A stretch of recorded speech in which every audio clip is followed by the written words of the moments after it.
how to do ministry without hating it. Party it up. Party. Like 100. Like that's your new name of the podcast. Party it up. Wow. All right. I feel like that might be taken someplace, but that's fine. That's Probably. AJ's gonna have to come in with some new intro music for us this week. Party it up. Like rave. I want like EDM rave. Yeah, something with a strong kick, for like 2016, We technically already have EDM from probably 2016. It's some stuff, something. Okay. Yeah. So,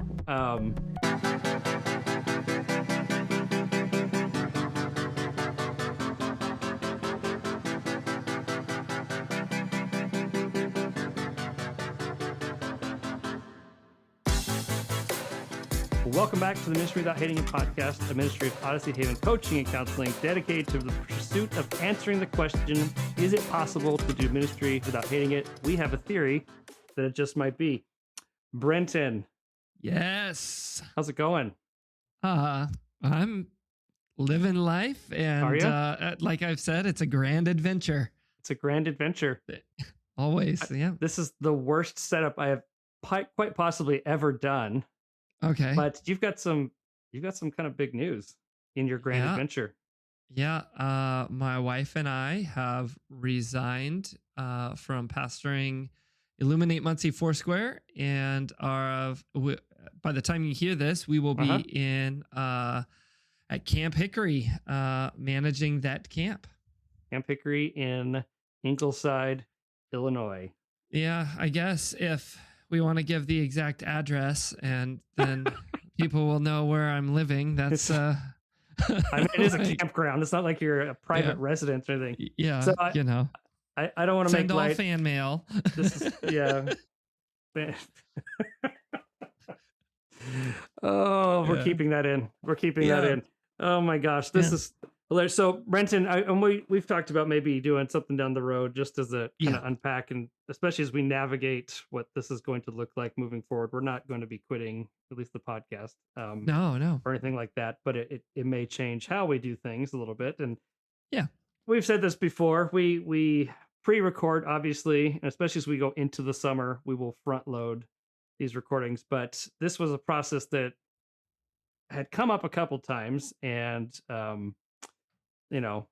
just more recently, I mean, within the last, it's not even 2 weeks, right? Right. I just told my congregation on Sunday, which will be 2 months, more than 2 months from now when you hear this. So so it's fresh right now. People have had processed and kind of just walked through the whole whirlwind of transition and everything like that. Yeah. And so we do want to unpack that later, but hey, we're excited for you, Brenton. I know you're feeling all of the feels right now. Oh man, all of them. Can I just say a couple of things? Nothing's wrong. That's good. And That's good. Is because the Lord is moving us, not because we're dissatisfied or anything. And we were completely happy and still are completely happy. And but we know we're following Jesus in this transition. So it's good. I just say it like this: whatever Jesus is asking you to do that, regardless of the optics of it. Just do what He's calling you to do, and live the grand adventure. That's good. That's good. Yep. Well, like I said, we'll talk more about that in a later date. Excited for you, though. The reason we're here, though, we just had a fantastic, joyful, wonderful, and insightful conversation. Party. We had a party. That's right. We had a podcast party with our friend, pastor, fellow co-worker within our central district of the Foursquare churches, Rachel VanProyen Pratt. Fantastic young leader, has a lot of insight, and as you'll even hear within this conversation, I believe wisdom beyond her years and her age, and even experience, and that is a really great thing. Brings a lot to this conversation, and so we've taken enough time with this intro, wouldn't you say? Yep, I say so. Let's get to it. I mean, if Brenton says, then, So, without further ado, we hope you enjoy our conversation with our friend, Rachel VanProyen Pratt. Well, it is our privilege to welcome, for the very first time, to the Ministry Without Hating It podcast, Rachel VanProyen Pratt. She is pumping her hands in the air like she just doesn't care. thank you for being here with us. Yeah, I'm super excited, obviously, to be here, party it up / podcast it up. Listen, when people usually describe this podcast, it's party it up. That's almost those exact words. And a lot of that has to do with Brenton. I come here for a good time. Yeah. How to do ministry without hating it? Party it up. Like that's your new name of the podcast. Party it up. Wow. All right. I feel like that might be taken someplace, but that's fine. That's Probably. AJ's gonna have to come in with some new intro music for us this week. Party it up. Like I want like EDM rave. Yeah, something with like a strong kick, you know, from like 2016, you know. We technically already have EDM from probably 2016. It's some stuff, something that so that's just what we have the rights to. We should probably jump right in. Rachel, describe yourself for us and for those who don't know you in 3 words. Hi everyone. My name is Rachel VanProyen Pratt. If I were to describe myself in 3 words, I would say I'm optimistic. Okay.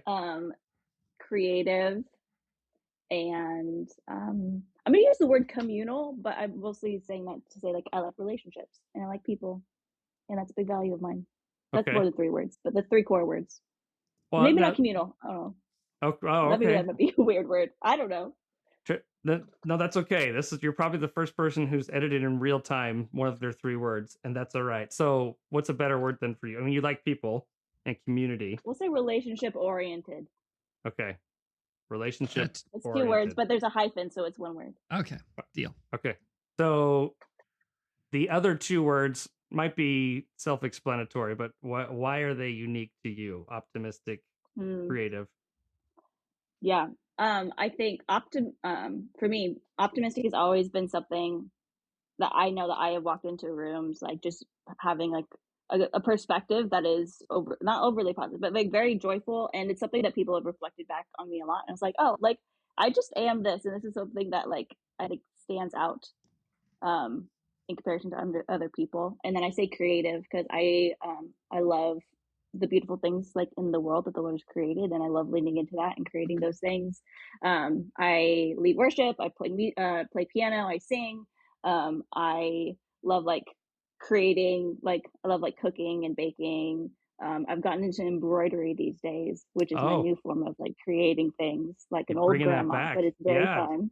Okay. Oh yeah. All right. But yeah, like those are just like things that I think are really pillar core to like what I do outside of the workspace, but I also bring into a workspace.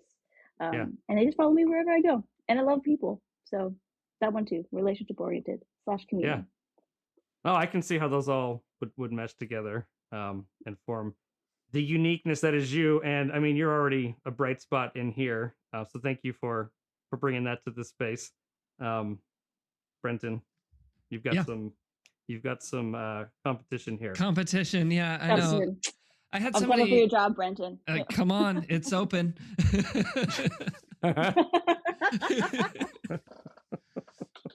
I'm not here for competition. I'm just like, let's go.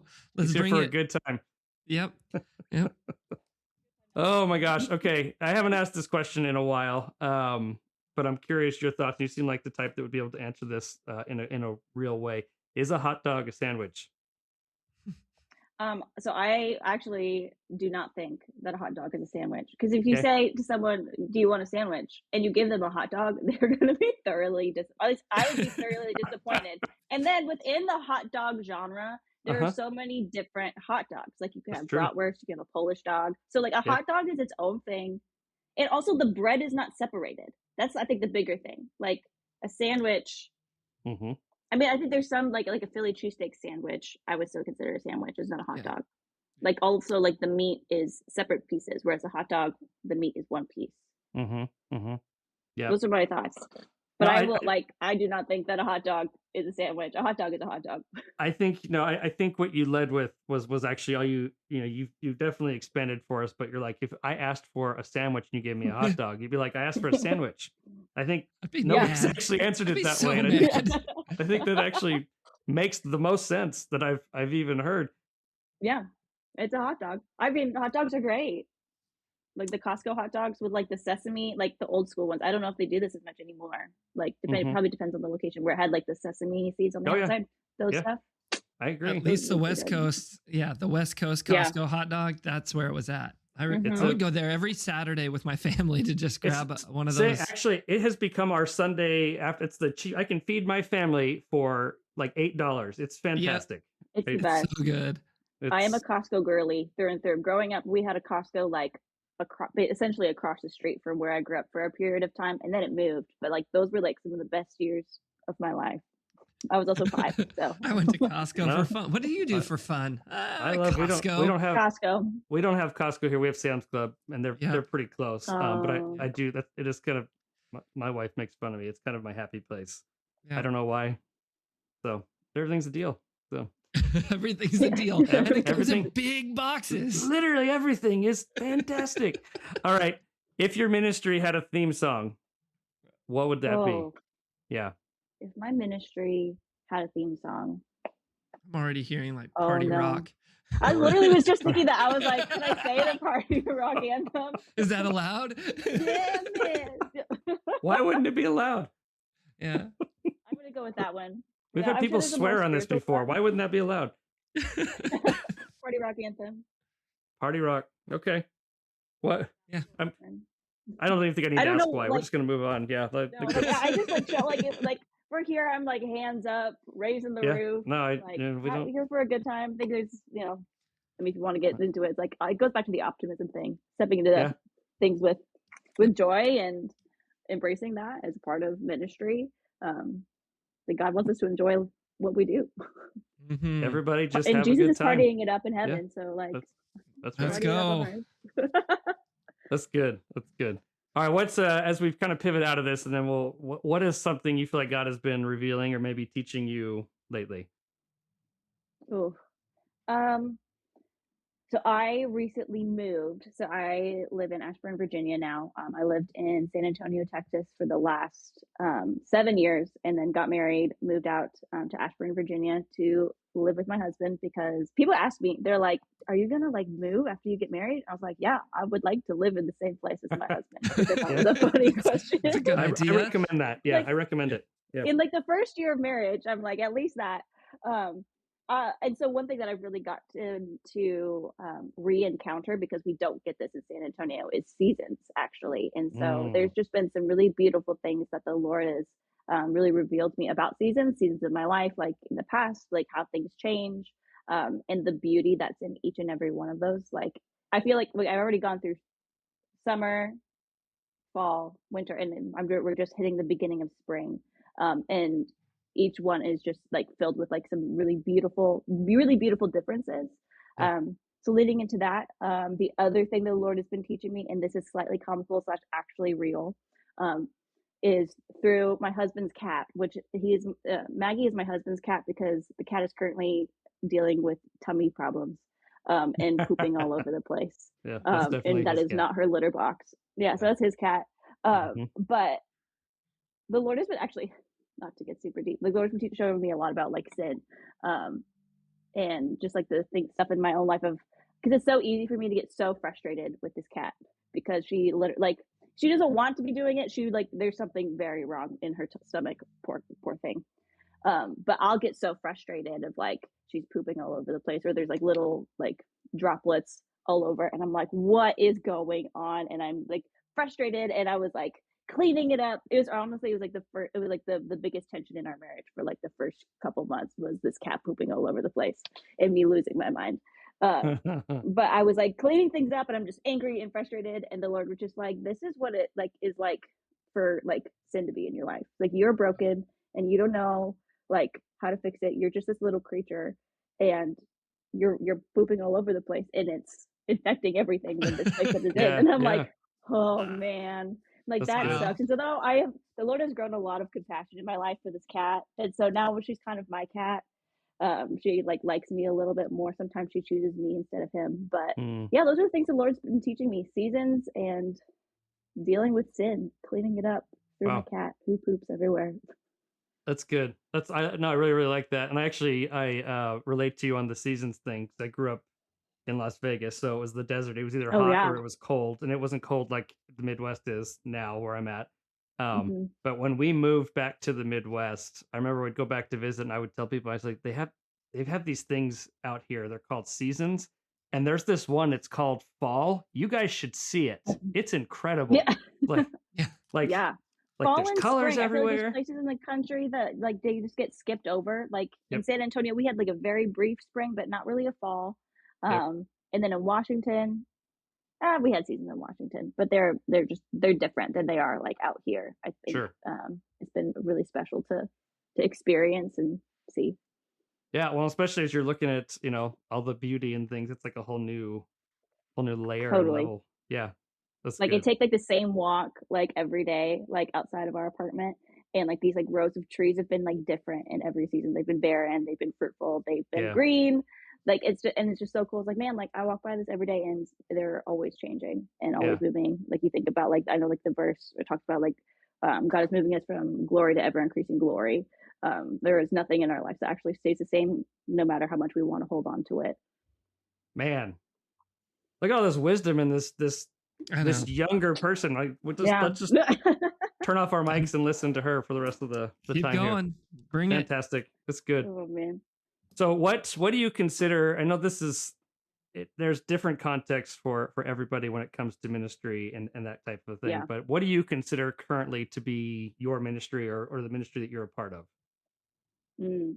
It's a really great question. I think because I know like we as we've talked about like questions like for like this, there's lots of like threads of what ministry is. As like if I peel back like what is ministry, like for me, like Paul calls us like we are called to be like we're the royal priesthood. And if you look at like priests in the Old Testament, they are people who broker moments of connection between the divine and humanity in every moment. And so like when I Hmm. think about like I do that through like my job at the Central District and doing communications events that I help like foster these environments and create spaces for people to connect with God. I think like that's like ministry.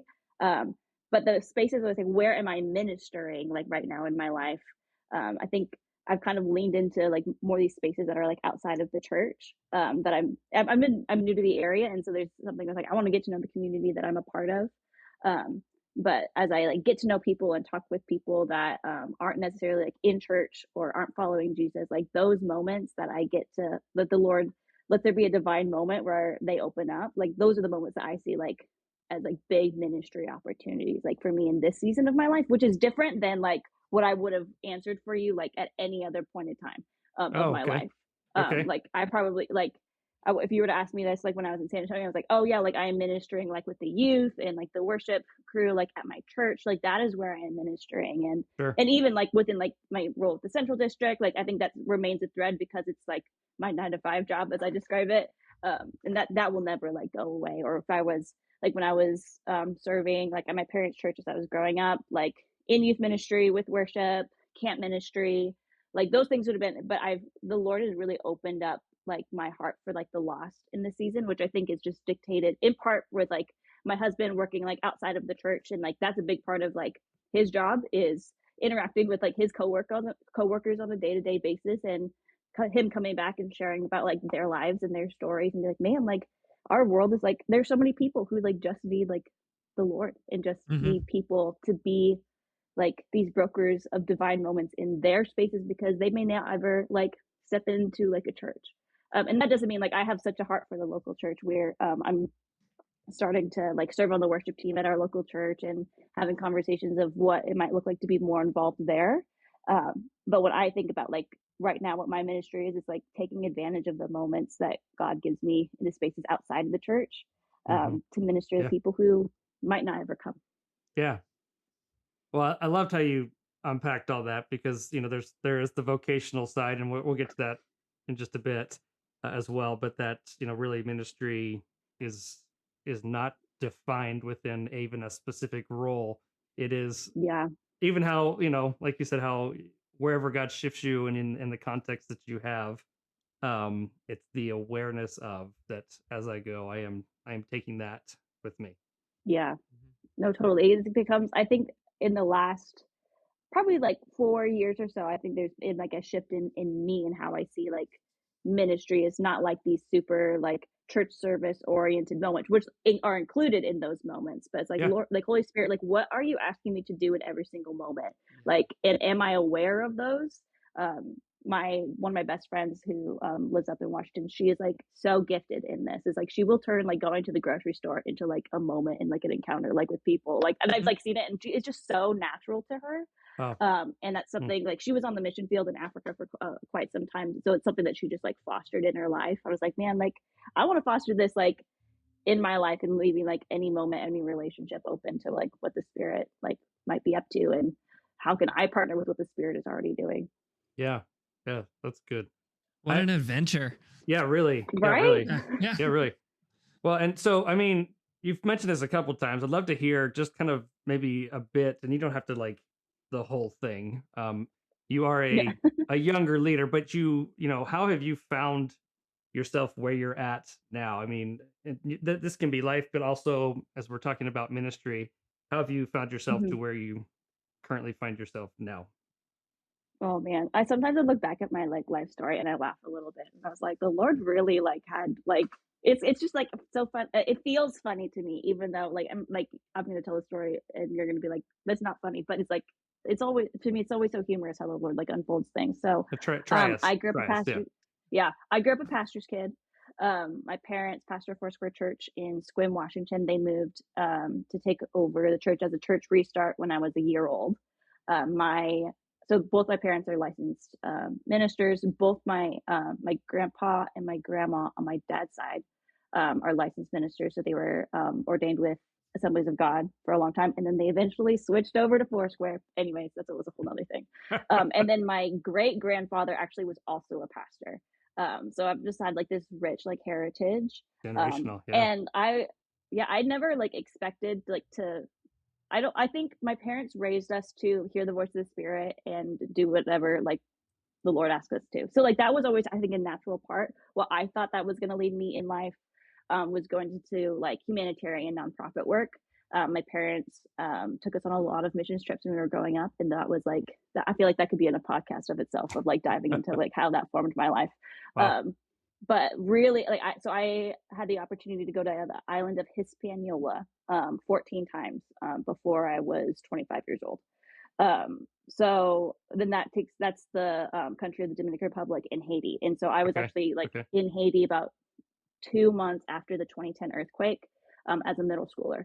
So those like experiences like intensely shaped me of like when you look at like human suffering, crisis, poverty, how we can like we like who have like resources can step in and resource people and really change like the trajectory of people's lives, and how like the Lord can work and move in those places. So that was already like I think so formational and a part of like my identity. So when I was getting ready to choose colleges, my plan was like I want to get like an education or like English degree and then move overseas and like do this type of work that really like helps free people and gets people out of poverty. Like, cause I'm like, it works and I've seen it over and over again. And then through like, I ended up at Life Pacific College, truthfully, cause it was the college I could afford to go to. And my plan was to be there for 2 years and transfer out. And the Lord just did a big work in my heart in the time that I was there that I ended up staying and changing my degree to biblical studies. And I was like, mostly it was like, I like the Lord was calling me to this, and I really had a really big moment with the Lord where I was like, I'm gonna leave, and the Lord was like, no, you're not. I want you to stay. And I was like, Lord, this is not the plan that I walked into this with. Like, this is what it was almost like, Lord, this is what we agreed upon when I was in high school. Like, this is what I'm gonna do. And the Lord was like, no, like I want you to stay. And so I really wrestled with it, and the Lord just like through a series of like almost like fleece moments was like, no, like I really want you to stay. And it was when I was like, Lord, like I don't know what you're doing with my life, and I don't know where this is going to lead, but I'm going to trust you and take this next step with you. And so I stuck around, and I loved my experience at Life Pacific. It was like really transformational, like for me. I loved doing my studies in biblical studies. I just loved it. And got past licensing, was looking at what I wanted to do afterwards. I was in talks with Foursquare Disaster Relief to like maybe be like a raise funds to be able to work with them.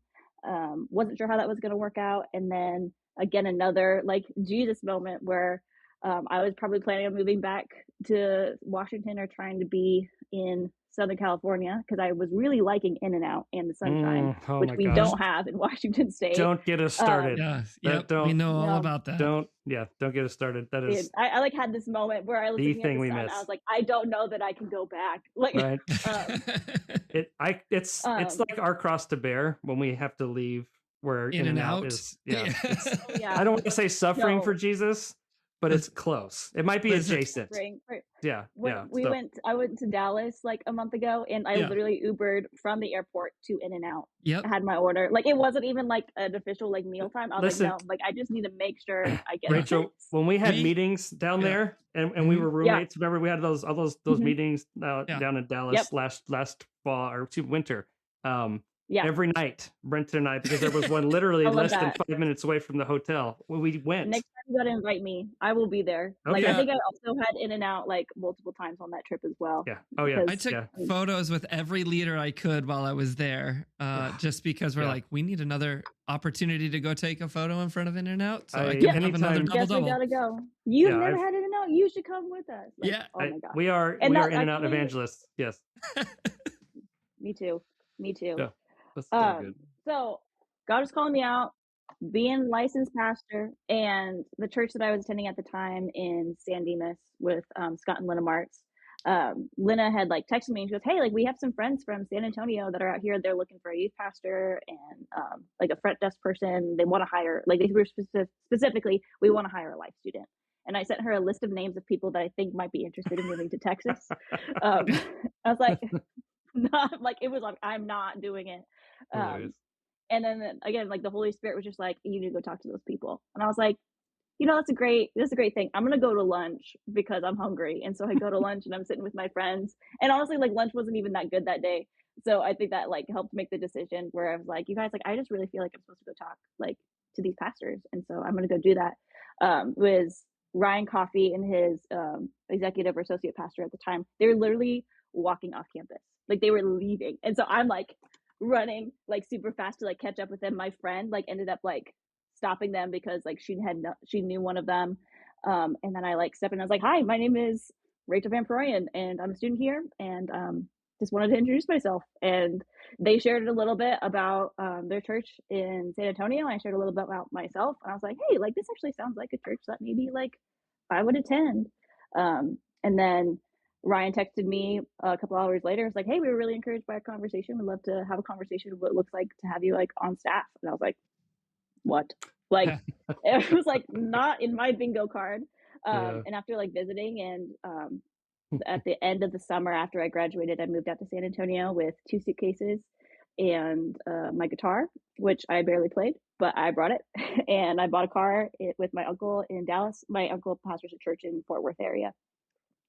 Drove down to San Antonio and lived there for 7 years, which was crazy. And within like a couple years, like 4 years, like COVID happened. Like I moved from like front desk administration to communications while doing you're involved. You guys get it. You're involved in a local church and you're just like pour out like your gifts to the things that you do and you grow. It was a really wonderful time for me to discover more about myself. It was a very safe place for me to grow. And I was like so grateful for Ryan and his team and for the trust that they extended to me. And then eventually ended up working for the Central District, got asked to apply for communications and events, which I was like, that sounds like a really big job. Somehow ended up with it. And now I work with Antonio and his team, which it's such a joy. Like we truly have the best team. But don't tell anyone else.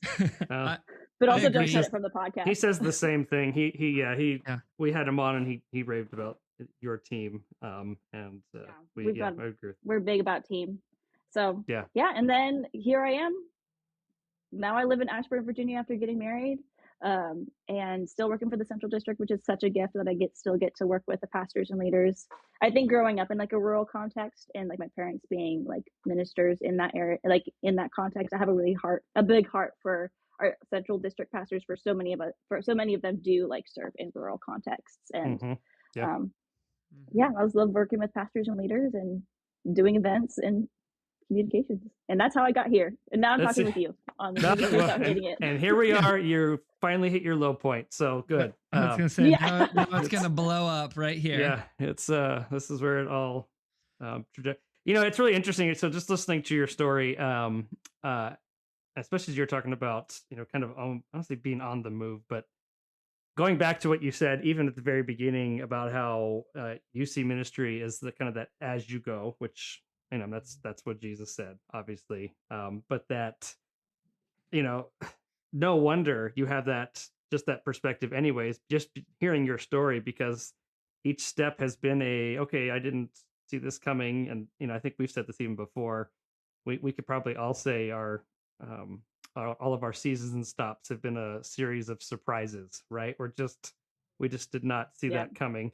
And I think that's actually that actually can, especially in ministry, that becomes I don't say a superpower, but that's the word that comes to my mind. Like that actually is that thing that kind of helps fuel as we go through, so that when these other surprises come up, we're not, I don't want to say as surprised, but it's like, oh yeah, I guess I could consider that. I mean, I could do that.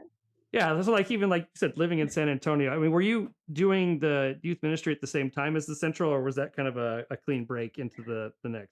No, I stayed on in a part-time capacity with Lifehouse for probably another year and a half, and then travel got really crazy with the Central District, and so I ended up needing to step away from that as an unofficial staff capacity, but I still remained pretty heavily involved with Sunday mornings and then youth and worship and all that.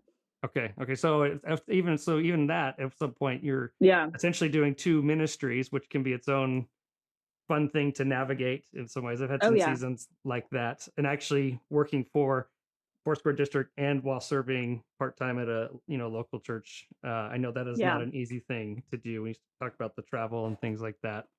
And so tell us, you mentioned the role that you have now currently with the Central District, which for those who don't know, I'll give the quick flyover. Foursquare in the United States is broken up into, I think it's 6, right? Is it 6 districts now? Yep, yes, 6 districts. You got it. Pass Gold quality, star. great, good.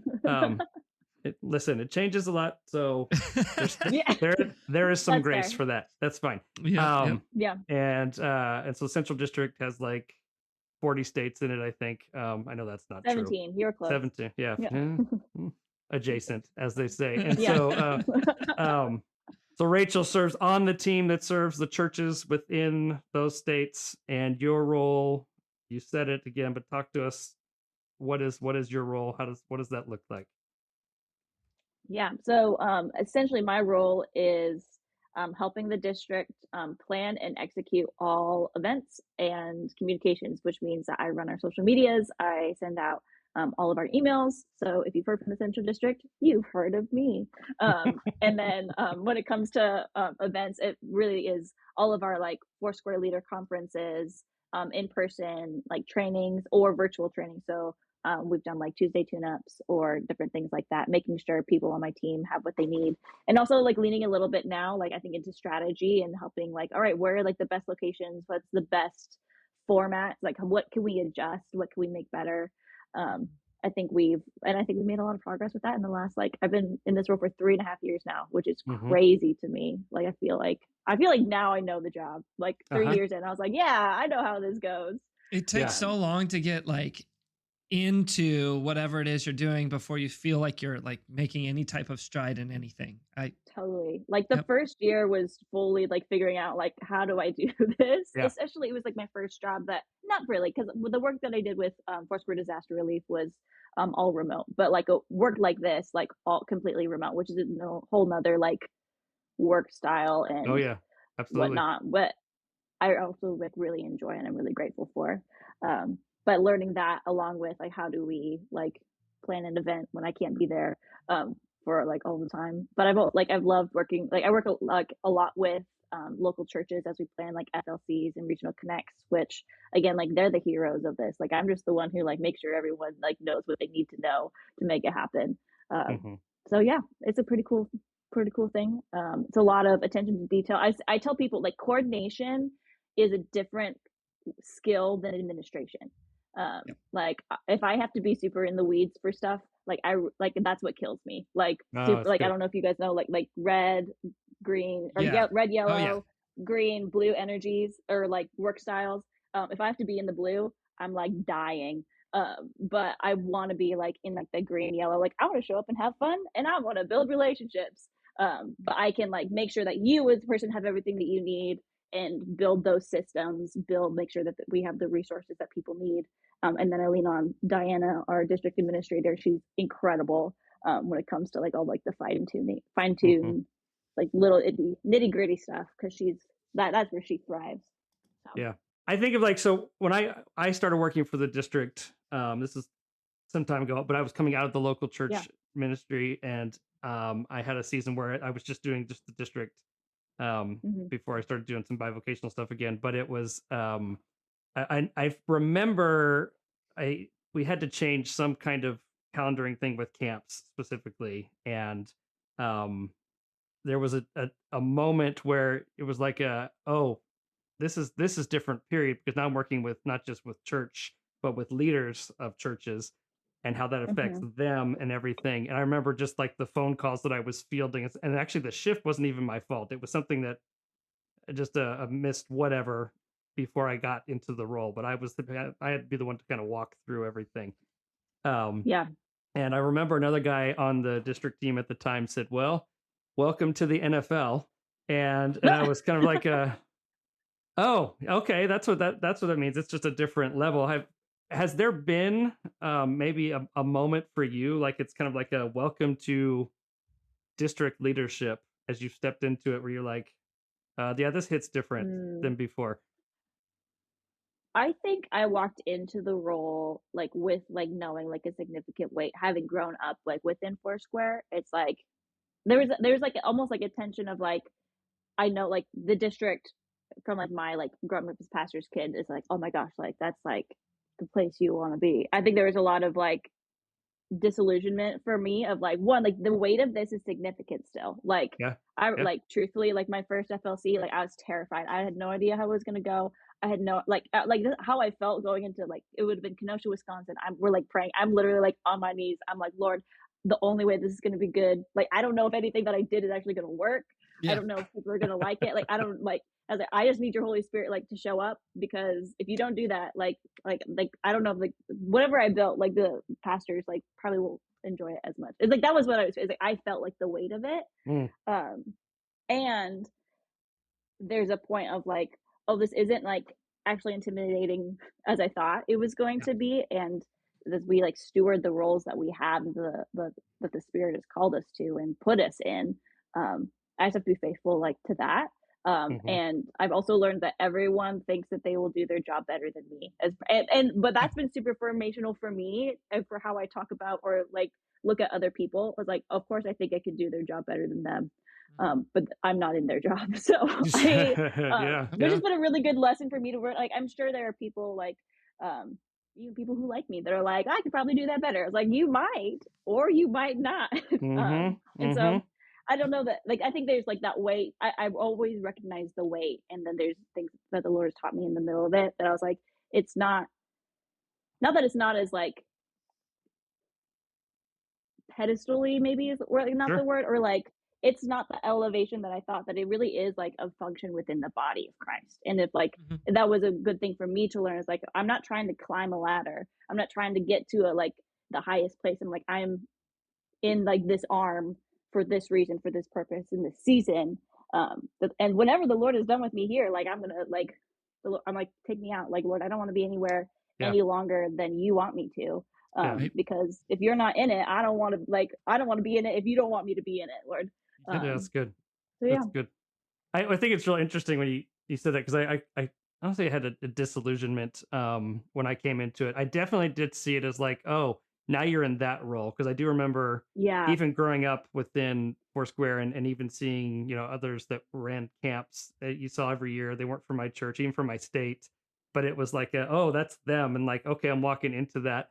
But it was more of a recognition, and I mean, we can speak frankly on this. It's a lot of times the the district, at least within Foursquare, structurally can be like middle management between the local church, and then you've Hmm. got the national church office within that. And so there wasn't necessarily a disillusion. It was more of like oh well, this is this is maybe not what I thought, and it's not bad. It just Yeah, means I remember now I'm here to serve.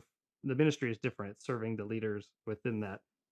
I'm totally. curious though. You said this, and I having been involved with helping run district conferences for leaders and that kind of a Hmm. thing, and the different weight that comes with that. I remember, like, for me, we were just barely on, like, kind of honestly the cutting edge, but it was like when we just started streaming these things, because before it'd been kind Hmm. of a just more, let me show some of my age. It was just show up and that kind of a thing. And then we're like, nope, Yeah. people, not everyone can do it. We got to figure out how to stream in these different venues and that kind of Mm. thing.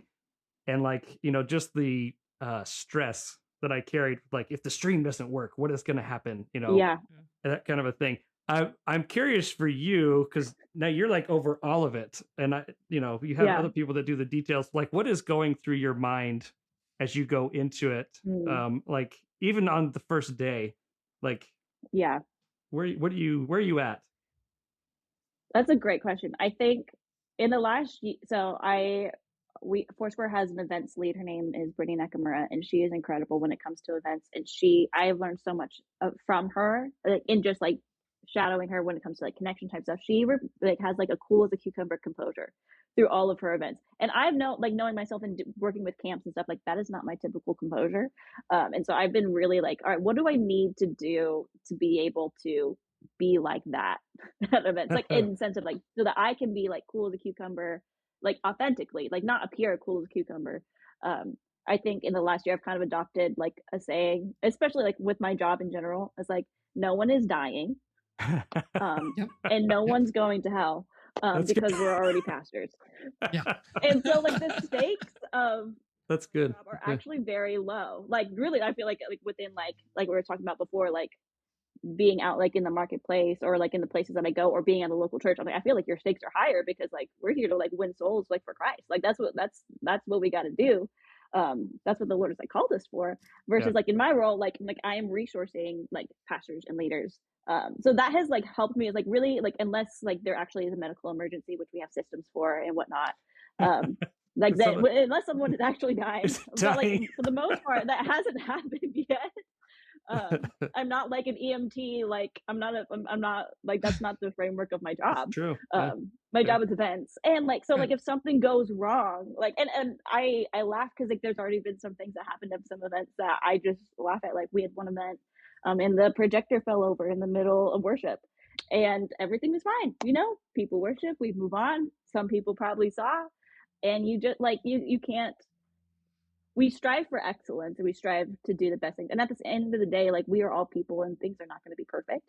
Mhm. But when I'm walking into an event, um, I'm thinking about like really like my goal is to make sure that the team has everything that they need. And then there's usually a list of things that I'm thinking about, which as I'm growing, I'm like, how can I offload like some of those things to people who have the capacity to be able to do that? So that I probably take on more of like the minute details that I need to. But I'm usually thinking about when I initially get on site, like signage. Do people know where they need to go? Because most of the structure at that point like is already there. Like we have Sure. services set in place. It's just double checking that everyone has what they need. I think that's the biggest thing. Is like they were always like, we got to set up this banner, we got to put these signs up, and then I'm thinking ahead to almost like the next day of like, Yeah. all right, do we have everything in preparation like for that? So I don't know that necessarily answers fully your absolutely. question, but Well, it actually it answers another question, curious as well, because I think this can apply when it comes to within ministries, and people can have different viewpoints on events. I personally, I'm not, we're not, at least our ministry here is not necessarily event driven, but we do use events as things. They are important to help be a catalyst for whatever it is, whatever core right, value we're going after, or, even if it's just community. But I do think there can be a tendency, you mentioned that word excellence, when we become so focused on the execution of something, um, we forget the ministry side of it, or even maybe even our own spiritual grounding within that. So you answer that kind of within the nobody's dying, and at least yeah. not here, nobody's going to hell. That we think, we don't know. I mean, I know some of those past. I'm just Yeah. kidding. That's a bad joke. We may cut it, No. or I'll probably leave it. I don't care. But Oh my God. woo, party rock. Somebody play party rock. Yeah. Moonwalk You out just of the put that shot. song. Dun, dun, dun, Yeah, dun. yeah. Let's go ahead and get back to the question. How do you stay spiritually grounded and also focused on why you're doing what you're actually doing and why it matters within a ministry context? Yeah. My role, so when I think about when I show up to do like a Foursquare leader conference or an in-person event, my role is to make sure everything goes well. So like the people who are doing like the ministerial, and I put it like in like quotations, the Uh-huh. ministerial Sure. work, people who are pastoring, like so like Antonio and Beth and SB, like my goal is like you should not be thinking about anything about this event and how it's rolling because you need to be fully present to talk with pastors and leaders. Like aside from like what I need you to do something on stage, like I want you to be present to connect with people. My job and gift is making sure they don't have to think about any of that so that they can do what I think the role requires of them and what the Lord is asking them to do in that season. Yeah. And that is like holy work, I think, because Absolutely. if Antonio had to think about all those stuff, like he wouldn't be able to be as fully present. And that's just Right. that's just a normal like human thing. So I almost tell people like in where I've learned and I've grown, is it really is like two sides of my brain. I haven't quite gotten to the point, and I don't know that I ever will. Like my like event like track, like I am fully in like planner mode, and I definitely do have like this like pastoral like side of me, like.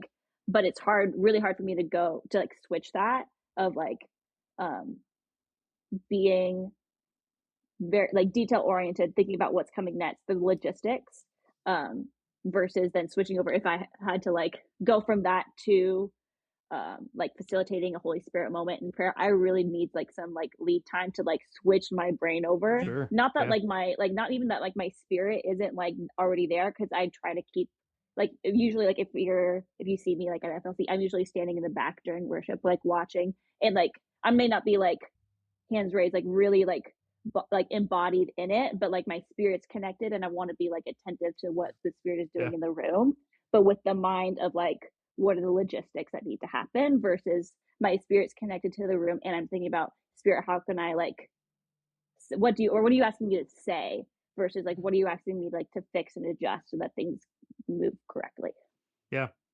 No, that is just as vital. I'm glad you even said it that way because it's I think of even the different roles within within a team or within ministry period, and like you said, to be able to take the weight off of even just the logistics and little detail things that are going on in the space so that somebody else Mm-hmm. can actually do that. I think of it's almost like in terms of like and not to simplify or make this simplistic, but like I think of like my role sometimes as either the camp director or if we're running a men's retreat and you're the one that's kind of all the things that are going on, but I'm not the speaker on the stage. Yeah. I'm not leading worship, but I still have Mm-hmm. to have that spiritual attentiveness to what's happening in the space to go, oh, we might need to Totally. pivot a little bit here so that they can continue to do what they're doing there. Right. Yeah, and I think like it's important to remember. I think it's in Romans, the gifts in Romans 12. Like the gift of administration is still a spiritual gift. Like Absolutely. you're still Absolutely. operating like Yeah. within that gift mix. And I think like this is why I probably like am like things that come from like flow from the spirit are from the spirit, and the spirit like is wild, and also the spirit does things in order. Yes. And Yes. there's just a really cool thing that like as you flow in that and you recognize that, like I think we can level up our administration to be spirit formed. That's really good. I actually really like the way you said that. So how are you able to do things with excellence and maybe even lead others in doing things with excellence while still holding that space for grace because things are not always going to go excellent? Yeah. I think for me, as like if you're Enneagram people, I'm a type 3 on the Enneagram. So I am Oh, yes. achiever, and if something goes wrong, it is fully my fault. Yeah, it is. But I'm sorry. which is the area that I'm growing in. I think is I have learned that as I extend more grace for myself, I have a lot more grace for other people. So really it's the work of like, do I have grace for myself to not be perfect? And that impacts how I see other people when they fail. And I usually like I'm able to now, because I like that's been a mantra in my head for the last couple of years now, where I'm like, oh, like I actually don't have compassion for myself in this area. I need to grow in that. I need to like have grace because I hold myself to that standard, but I am holding them to that standard now. Like I think as like a leader, when if someone else didn't meet my expectations, I'm like, all right, where were you not resourced to be able to meet that expectation? Where did I not clarify that expectation? And truthfully, because I feel like I'm still growing in this area, usually it's an uncommunicated expectation on my part. That's good.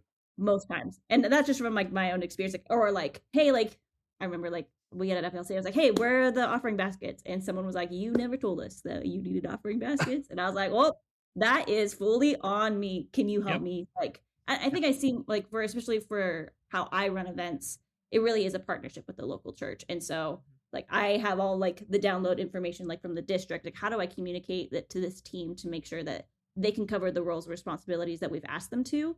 And if they don't, then that's usually a fall on me. And that's how like we like function. It's been growing like for me, and I hope like each year I get better and better. And I always ask like our host sites for like feedback because I want to grow as a leader. And like I'm only like I'm 30, so like I still like in Foursquare I'm under 35, so I'm really young. But then I'm like you are the next generation still. Yes, congrats. I'm the youngest CE out of everybody, and so I'm like I know that like I'm probably a little bit inexperienced, and I walk in with that, and I don't need to be the expert on everything, but I need to resource the experts on everything. That's my thoughts. No, that's really good. And actually, I wanted to even just commend you because I think humility trumps experience any day, in my opinion, with any leader that I've ever worked with and continued to serve with. And just your posture already of like, I'm going to own this in real time as I figure it out is going to continue to serve you well because you will grow within that. And, we don't know you real well, but what we do know, I mean, you are a great leader. And I think even ahead of your time as far as wisdom goes, just in this conversation here, I'm just like, I'm impressed. So yeah, I think you are doing things well with excellence and still learning and holding that. That's really, really, really, really great. Wow. Thanks, Chad. I appreciate that. You're welcome. That means a lot. Yeah. You're welcome. We foster these heartfelt moments all the time. We try to. Yeah. I hope you go away feeling really good about yourself. Hey, but there's also some truth to that because let's be honest, ministry will beat you up, and within that, especially if you already carry. And I'm an Enneagram 6, so I slide towards the 3 when I'm in unhealth. Yes, I get very appearance driven, that kind of a thing. And sometimes we just need someone to go, hey, you know what? You're doing all right. You're doing all right. And you're not perfect, but you're growing and learning and you're doing good. So what's your wing? So hear that 3. Yeah, what's your wing? Oh, she's a 4. You knew it. I'm a 3-wing 4. She said creative. That was at the top. That's easy. Yeah, Brenton still doesn't know what he is. I'm a 3-2. I'm a 3-2. 3 2s and 3 4s look vastly different because I have like actually some dear friends. I'm like, oh, I'm a 3, and I was like, what? And then they're like, I'm a 3-2. I was like, we are not like not that we're not the same. Like there's skills, like desire, like not desires, or like motivations are there. My husband's a 5-wing 4, and so we bond over we're both hipsters. Interesting. Interesting. I'm a 6-5, so I would connect with him on the research stuff. I have heard, because I have a really good friend who's a 3-4, that one of the names for that is the aristocrat. Is that true? Yeah, probably. My husband would agree with that. Sounds bougie enough. Yep, it's probably true. I haven't heard that, but I would 100% like agree with that. The thing I think about like 3-wing 4s is like we want to be the only 3-wing 4. Like I think 3s are already like I want to be the 3 in the room, but like 3-wing 4s is like I want to be the only 3-wing 4 in the room. Or you can't define me. No, that's, yeah. I am a unicorn. Like you've never met me before. All right, all that humility stuff I said before, that's probably I need to walk that back a little bit. That's fun. That's fun. That is hilarious. I want to talk.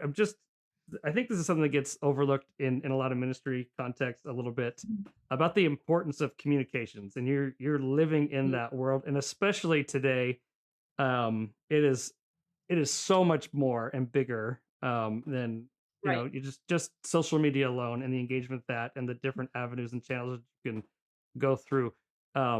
What to you, I'll start it with this. What does great communication in a ministry actually accomplish beyond just sharing the information that you want to pass along?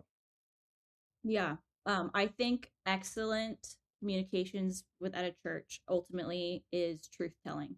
And I think like as I've done communications at the church level now, like the denominational level, like as people ask me questions of like, how do I like navigate this? I was like, you like even down to photography and videography and what you're going to post. Mm-hmm. Some Yeah. churches, and this is my hot take. I'm like, if you're doing this, Do no it. judgment. You're just trying to make it work, and I'm so proud of you, local church person, for doing this. But utilizing like stock photos, I don't think it's truthful. For like if you're including people, like if you're like, oh, we need a picture like of people, it's not in a space that you've never been in. It's people that aren't part of your community. And so when someone is unchurched or looking at going to your church, we want to be able to tell the truth about what makes your community like unique and special. And people like I do this.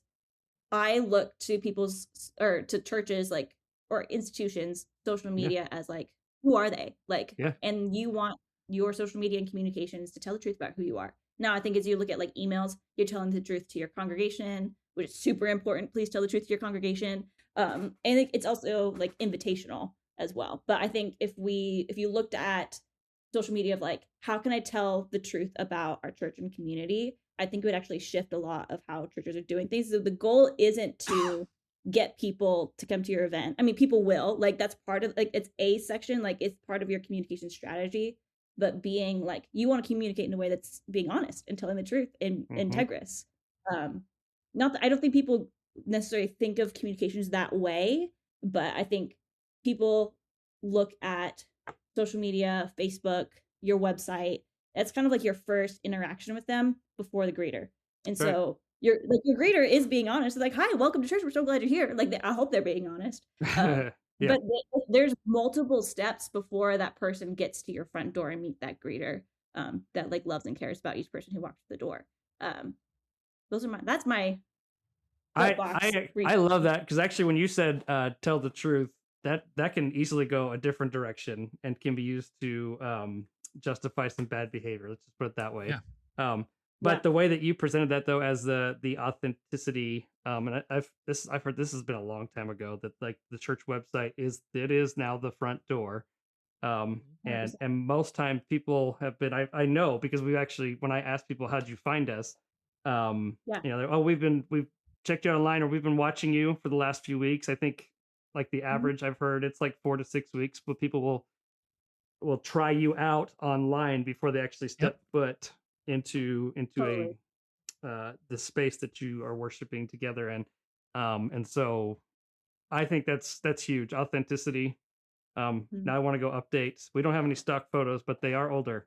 So now I want to go update our website. I will tell this to people who need to pitch it to the councils, like investing in photography and updates is worth it.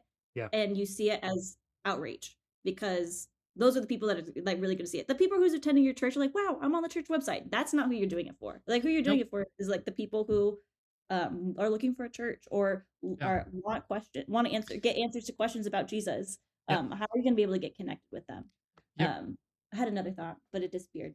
Your app, though, that's for your insiders. Yeah. Your church app. Insiders. Yep. The website's for the outsider. The app's for the insider.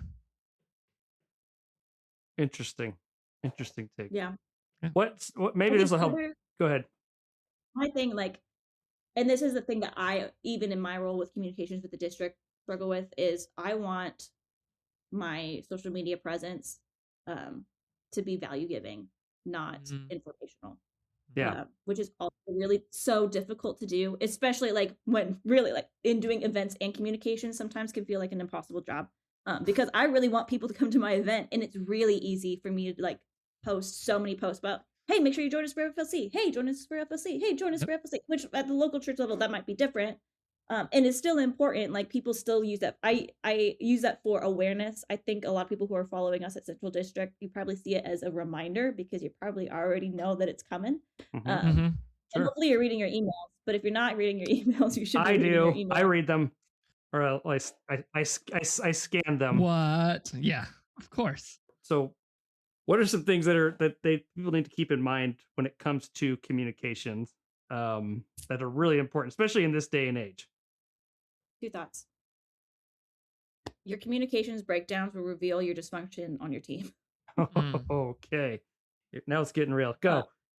yeah, like I think like where you it just reveals. Again, I think communication at the end of the day is truth telling. And so where it's not working is maybe not on your team, but maybe within your organization. Like Sure. where are the gaps, where are things not being communicated? Like, well, who does? Again, it goes back to like if I'm the leader, who does not have the resources or the information or the things that they need to sign up for the event, Yeah. to communicate what they need to. So I think like that's part of it. Like I think if we paid more attention to our internal communications with on church teams and within the organization, that actually probably help a lot of the other things that we got going on. Yeah. The other thing is, and I think churches are realizing this, that communications take special skills and it's okay to value that. You'll probably have some young people within your church who are willing to do it for free because they love it. I started doing like social media at our church because no one else was doing it, and I was the front desk person, and I liked doing it, and that led to my role being changed. Like really was like COVID that changed everything. Mm-hmm. But I know that it did like for everyone else, but for me and my role specifically, like COVID really just like shifted a lot of it. Takes a lot more time and attention. Chat GPT is great to a point. I don't want to talk about AI a whole lot in this, like, but there's great tools. But we're really, especially on social media, we're seeing a lot of oversaturation with AI captions and content that will actually not help you but hurt you, even though it's free. It's a lot great if you need to come up with a strategy. Use AI to like, hey, these are my demographics. This is what we're doing. Like, how can I build something? And again, I'm speaking maybe to like the church that is like wanting to level up. There's a lot of churches in our district that are doing social media super well and communications really well. But like I would say be open to asking chat for like a strategy, a mindset, but also don't be afraid to invest in this because I don't think it's going away. So specialized skills, I think like you can pay somebody to do some of those things. Hopefully you're finding someone in your church who has the skills to be able to do that.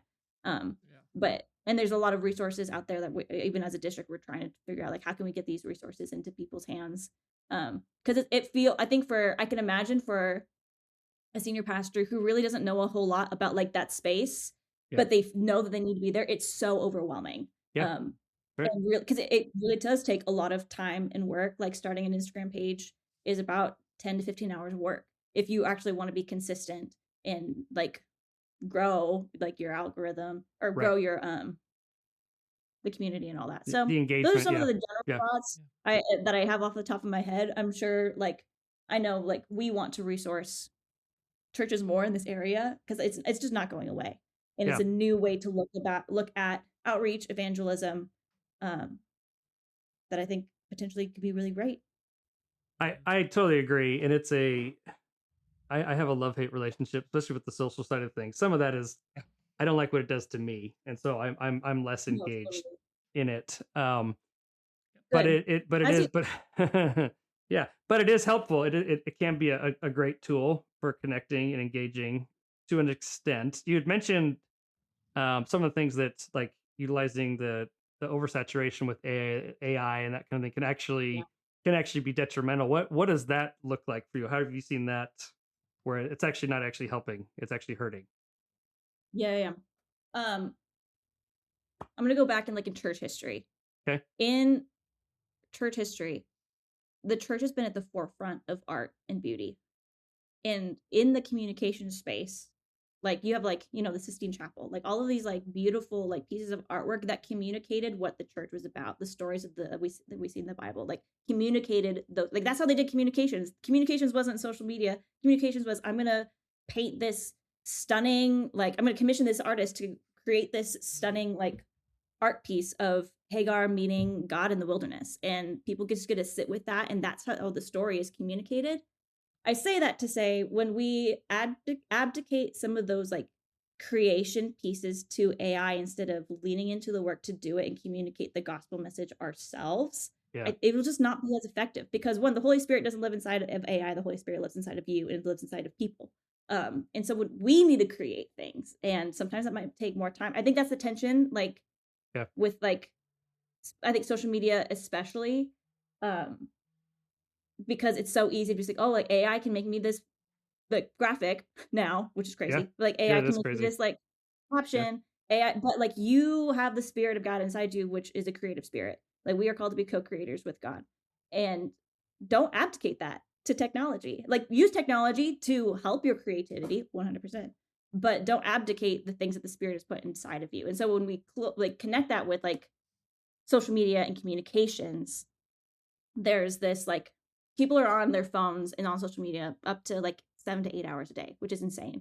They are being formed by the algorithm, and their algorithm is not your algorithm. They're being formed by the algorithm that the algorithm has given them that they think they need. And so by putting value-based content out there, we're like not hijacking, like we're feeding like good things, beautiful things, spirit, and I would hope spirit inspired things into this space that people are already being formed at. And I would say like most people, including myself and Chad, you would probably agree with this, we're probably being malformed by how we're on social media. Yeah, but absolutely. even the formation for that one person that creates those things will be significantly greater in the work they put in creating this beautiful, maybe it's a reel, maybe it's a post, that process.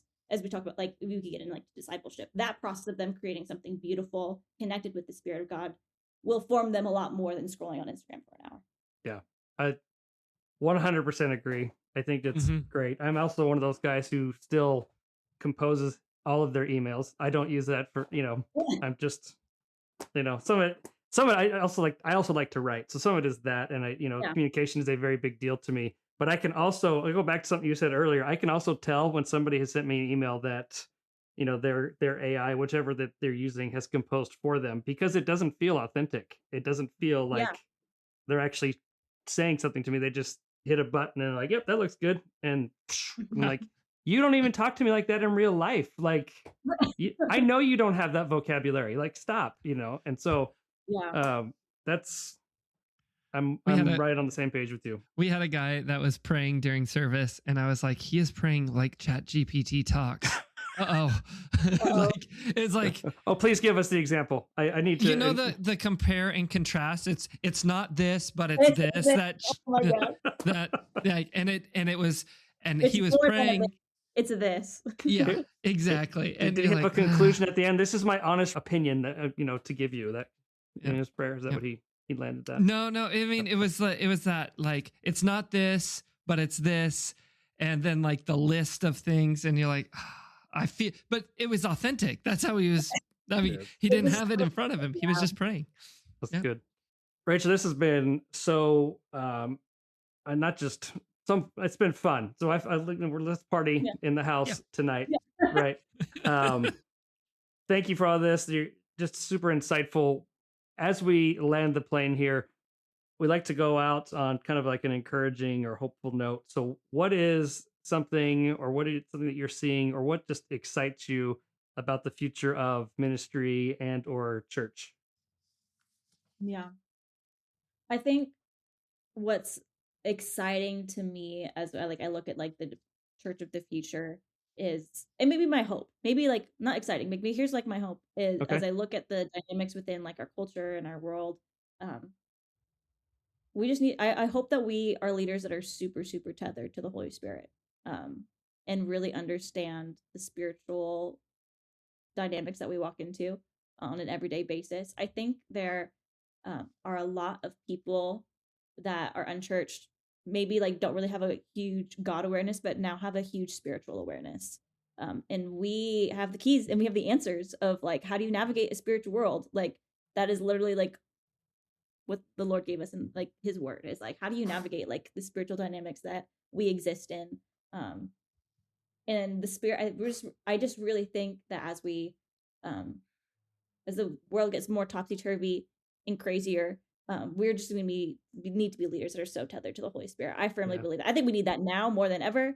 Leaning into like the prophetic ministry, leaning into, but like if we can like teach our young leaders or young people or congregations, like this is how you hear the voice of the Lord and this is how you obey it.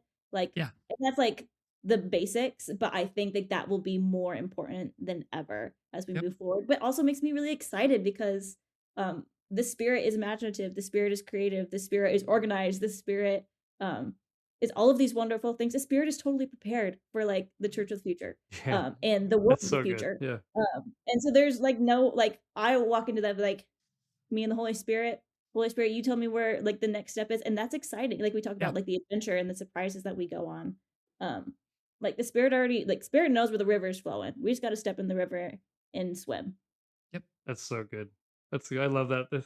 The Spirit is already prepared for the future of the church. It's so funny. Like you think of that. I don't know why that hit me, but all of a sudden I was just like, oh yeah, like I don't have to have this all figured out. Let's just, like you said, you don't need to be intimidated by AI. Like the Spirit already knew about all that. Like the stuff of the future, like the Spirit knows, and the Spirit speaks to us. Right. And as we have the mind of Christ and are aligned with the Spirit of God, we could be in step with what the Spirit's doing. Yeah, and that's how we're going to be able to tell, especially in this day and age, of what is real and the authenticity if we're listening within that, and able to navigate that and lead others in it. Really well said. Really well said. That's good. Well, Rachel, this really has been a joy. I feel like we could keep going, and we may need to have you back to unpack some of these other things that you talked about that we just barely hit on. But it has been a lot of fun getting to know you even more. Continue to be a leader of excellence as you are, and we just thank you for all that you're doing, and thank you for being on here. Yeah, thanks for having me. It's been a joy. Thanks again for listening. If you'd like to connect with our guest, we have made ways to do so available in the episode show notes. And if you'd like to connect with us further, support the podcast, or sign up for show updates, just go to withouthatingit.com to get started. And don't forget to subscribe to Ministry Without Hating It wherever it is that you get your podcasts so you don't miss out on our future episode releases. Thanks again for listening, and we'll see you next time.